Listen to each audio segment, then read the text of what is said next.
It's been a while since I've done one of these videos. I when I first started this channel, I had done several storytime videos, but yeah, today I'm gonna tell you another story. It's a true story of something that I experienced as a child, but you will need to know a little bit of background. So let's just get that out of the way first. Alright, first of all, I'm not a healthy person. All my life, I've had an illness. It began when I was a baby, and I would have these episodes where I would cough up pure blood. I was severely anemic, so to lose so much blood was alarming. Doctors had no idea why I was coughing up blood. At that time, I was diagnosed with pulmonary hemosiderosis, which is bleeding within the lungs, and it was an extremely rare disease back then. I had to undergo a lung biopsy at the age of 3.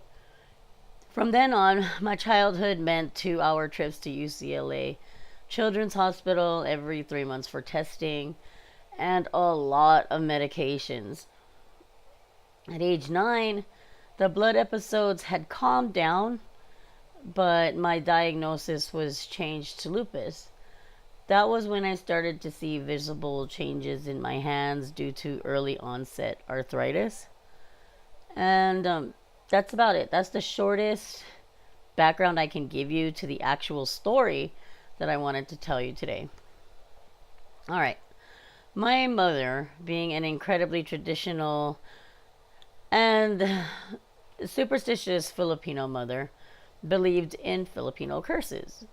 She felt as if someone from the Philippines had cursed her and her family. To her, my rare disease was proof that a curse existed. She reasoned that because she married a U.S. military man and paid for a new home to be built for her family back in the Philippines, there were some very jealous people who wanted to hurt her.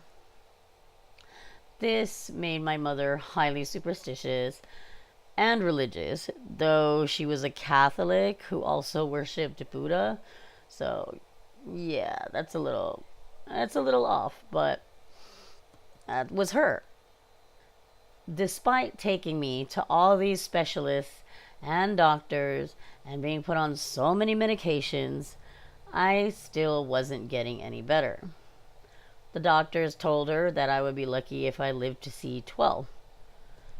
So at some point, when I was around 7 or 8, my mother decided to take me to an Arbolario, or Filipino shaman. There are many names that these shaman go by, but Arbolario was the exact name that my mother used. The Arbolario was a healer or miracle worker. They used white magic to perform specific rituals depending on the situation they were hired to take care of. Some dark shaman or witch doctors practicing black magic are paid to perform curses and bring harm to individuals. Now, for those who want to refute and argue the existence of any black or white magic, all I can say is it is real to those involved, and they definitely believe it exists. There is no convincing them otherwise. Now, back to that night when I was 7 or 8. We drove for hours and finally arrived at a house that looked as if they were having a Filipino birthday party.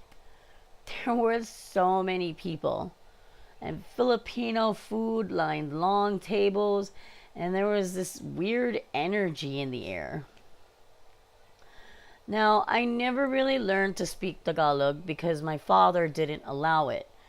As a result, I only understood my mother. So I was at a complete loss as to what anybody was saying. Everyone was very nice to me though, so I grabbed a couple of plates of food and ate and sat and waited. The weirdest thing to me was that there were no other children running around. I was surrounded mainly by adults and maybe some teenagers. I did notice two people who strangely stood out to me, though: a woman in a wheelchair and a very elderly man. I started to fall asleep when someone came in and made some announcement. Slowly, everyone began making their way into a medium sized room, which got real small real quick as it filled up. My mother took my hand and walked me over to a seat next to the woman in the wheelchair, and the elderly man was seated next to her. The three of us were placed at the front of the room, facing out to the crowd of guests. And there wasn't enough seats for all the guests, that many people just stood along the walls.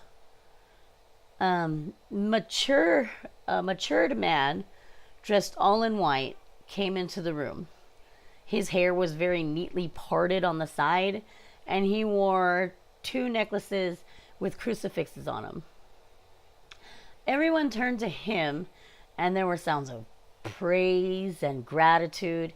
That much I understood. And they all tried to touch him. They were bowing slightly. Some people began crying, and I began to actually feel kind of scared. I was just a kid, and that's the feeling I remember looking back on it now. Most of what happened next is less clear in my memory. I see flashes of him leaning down to me. He smelled of old, greasy hair product, but I don't quite remember his face. He whispered things while touching my head and holding my hands, but maybe I was more sleepy than I thought, because it's at this moment that my memory goes completely blank. I think I fell asleep, actually. The next thing I do remember was being in the car on our way home, but I didn't feel any different. That's my experience with the Filipino Arbolario. I wonder, though, if it worked. What exactly did my mother pay to have done to me that night? My mother would never say, but I can tell you this much. I lived well past 12 years old to grow, get married, and have a child. So who knows? What do you believe in? Now, if you like that story, make sure you demolish that like button, smack that subscribe button, and beat the bell for notifications. Never forget, you guys, look in the mirror and tell yourself you are beautiful, because you are. You're golden, baby. Live it, love it, be it. And I'll see you guys next time. All right. Thank you for joining me.